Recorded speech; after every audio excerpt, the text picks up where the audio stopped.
Dubai fitness ചാലഞ്ചിന്റെ ഭാഗമായി ഭിന്നശേഷിക്കാരായ കുഞ്ഞുങ്ങൾക്ക് കായിക പരിശീലനം ഒരുക്കി ദുബൈയിലെ മലയാളി സംരംഭകർ. 30 ദിവസം നീണ്ടു നിൽക്കുന്ന ചാലഞ്ചിൽ എല്ലാ ദിവസവും കുഞ്ഞുങ്ങൾക്ക് പ്രത്യേക പരിശീലനം നൽകുന്നുണ്ട്. കായിക പരിശീലനം കുഞ്ഞുങ്ങളിൽ വലിയ മാറ്റം സൃഷ്ടിക്കുന്നുണ്ടെന്നും ഇവർ പറയുന്നു.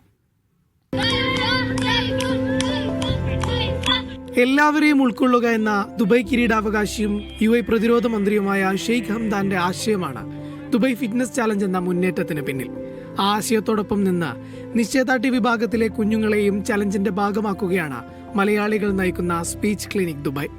ഇതൊരു സ്പെഷ്യൽ നീഡ്സ് കുട്ടികളുടെ സെൻറ്ററാണ്.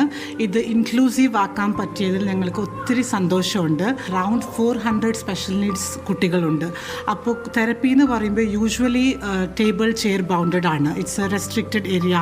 അപ്പോൾ ഇത് മൂവ്മെൻറ്റിലൂടെ ഇവർക്കും ദുബായ് ഫിറ്റ്നസ് 30-30 ചാലഞ്ചിൽ പാർട്ടിസിപ്പേറ്റ് ചെയ്യാൻ വേണ്ടിയിട്ട് എല്ലാ ദിവസവും നമ്മൾ 30 മിനിറ്റ്സ് ഈ കുട്ടികളെ ഫിസിക്കൽ ആക്ടിവിറ്റീസിൽ പാർട്ടിസിപ്പേറ്റ് ചെയ്യാനുള്ള അവസരം കൊടുത്തു.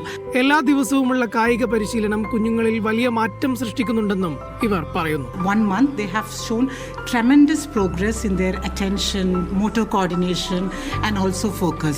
വ്യായാമം ശാരീരിക മാനസികാരോഗ്യത്തിന് കൂടുതൽ കരുത്തേകുമെന്ന് തെളിയിക്കുകയാണ് ഇവരുടെ വാക്കുകളും. എല്ലാവരെയും ചേർത്ത് പിടിക്കുന്ന ദുബായ് ഫിറ്റ്നസ് ചലഞ്ച് പങ്കാളിത്തം കൊണ്ട് റെക്കോർഡുകൾ മറികടക്കുകയാണ്. Media 1 Dubai.